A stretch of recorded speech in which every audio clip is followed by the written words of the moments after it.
the state of grace is, in my eyes, your ideal state of being. So the whole podcast is people that had challenges, and then how did they reach their state of grace? Okay. And we want to know also, what is your state of grace?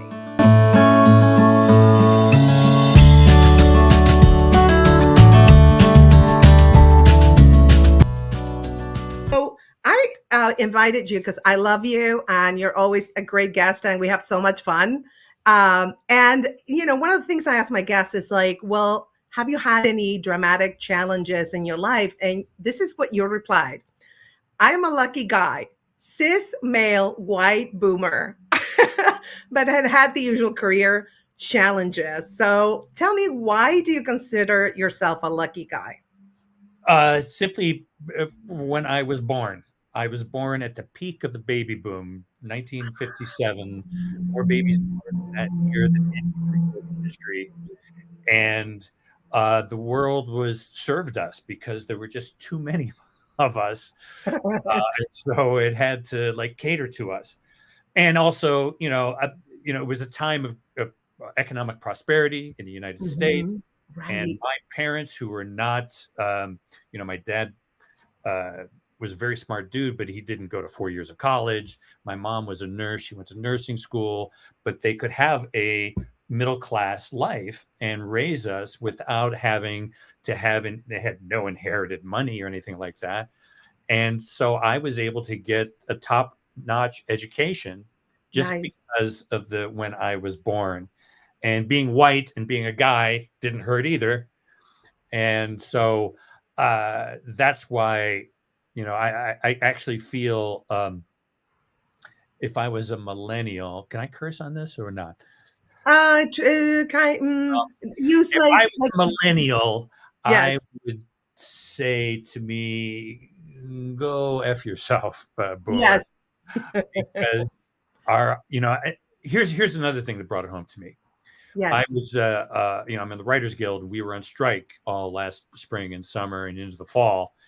And I got a chance to talk to a lot of young writers, the generations before me. And it's harder. Yes. The opportunities are just not as good as they were for me, just because of when I was born. So I don't take that for granted. And I try to use whatever power I've gained for good, but I have no illusions that I'm some brilliant self-made person who, overcame all of these challenges. And, I just don't have that kind of dramatic story. It's, and I came up as a stand-up comedian because the comedy boom of the 1980s allowed me to do something that I found that I loved to do and gave me entree to the writing career and everything else that I've had. So, and again, I just happened to be born at the right time.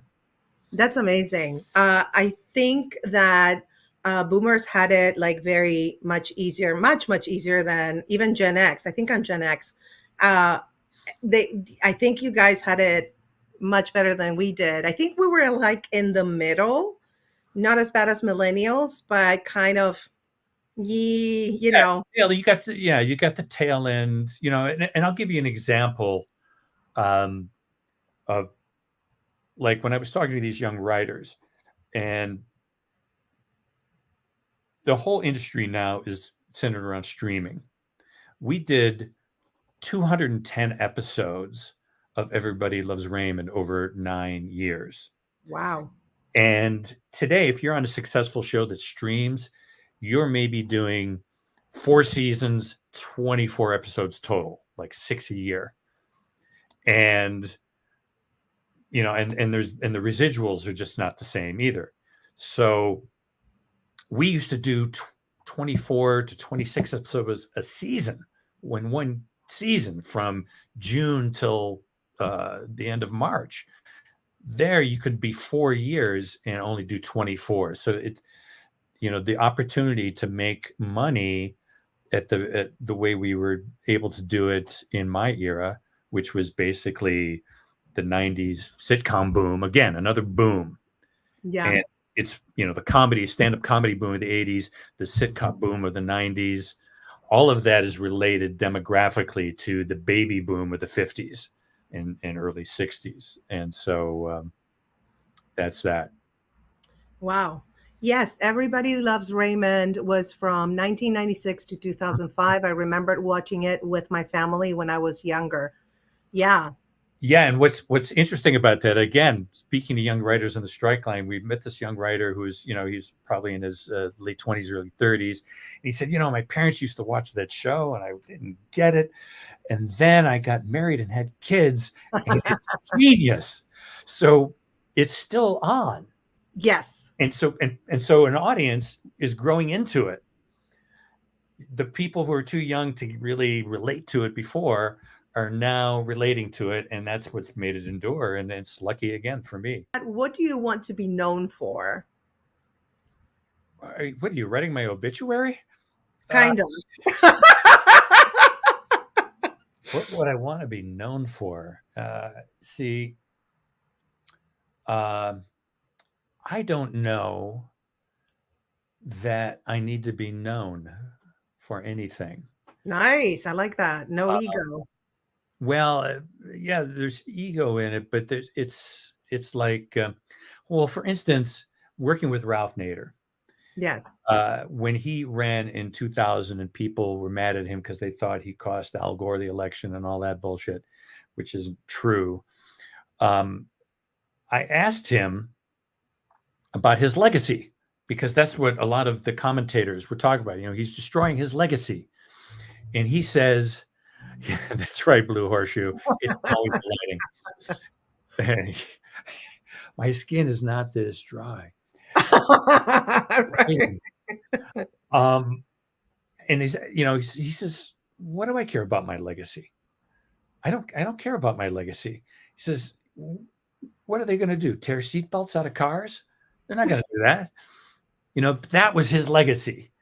And the fact that his name was attached to it was of less importance than he was able to accomplish that, or he able to push that over the finish line.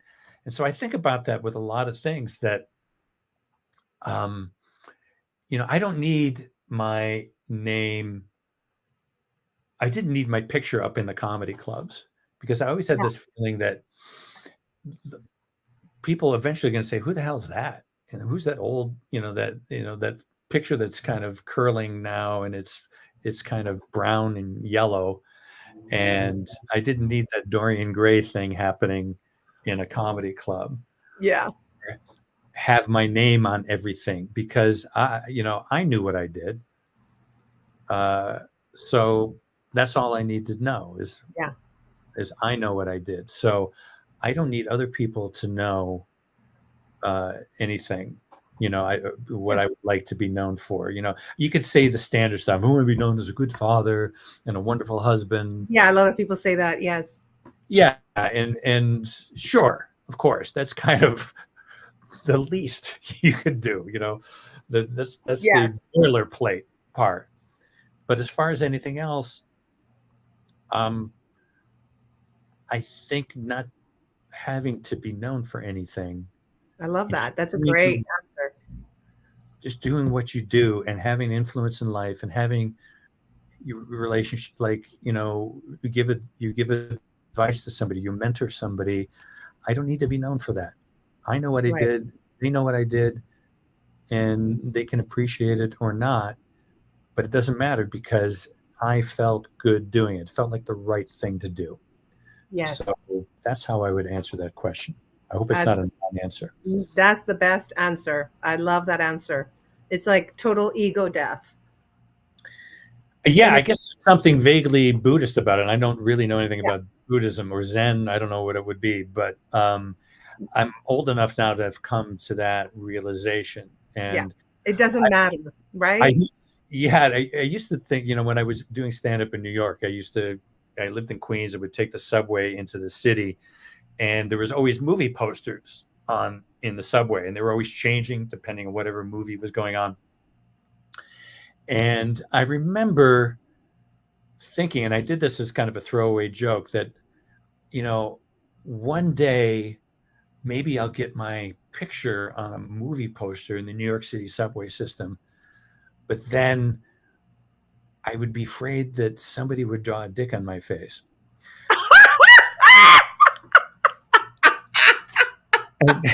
And God forbid in the photo, my mouth would be open. Yeah, because then you'd be known as dickhead. That would not be good. Because I saw so many of these movie posters with these great actors. Yeah. And somebody takes a magic marker. That's how easy they can cut you down to size. Yes. The dick and balls right there. Okay, Mr. Hollywood celebrity. Yeah, not cute. Celebrity decaying and die. It was like, so I never, or I'd come to LA and see these big movie posters on the Sunset Strip. I remember seeing Tom Selleck in a baseball. He was doing something in a baseball uniform, and my desire wasn't, oh, one day that'll be me. What I looked at it was, God, he looks weird in that. That's funny. Huge in the it's kind of distorted feature. It's never appealed to me. Oh, I wouldn't mind being famous if the fame had some sort of utility. Yes. I could use that, like I was saying, use the power, and it gave me the power to bring something together or raise money for something or do, move, a law forward or something. Right. Like Jon Stewart, I think he uses his power for good. He was fighting for those 9/11 first responders and just ripping Congress for their inaction and shamed them into some action. And, that is using your power for good. And John, I knew back in the day, and is, extremely funny and talented, has been a real model for that. Yeah, that's the best answer I've gotten so far. I love it. That's total ego death, non-attachment, very Buddhist. Yeah, you're right. Very. Yeah, and I might not have thought. I think that was always innately in me because when I tell the story about the movie posters, but I haven't really articulated it until later in life. Yeah, that's amazing.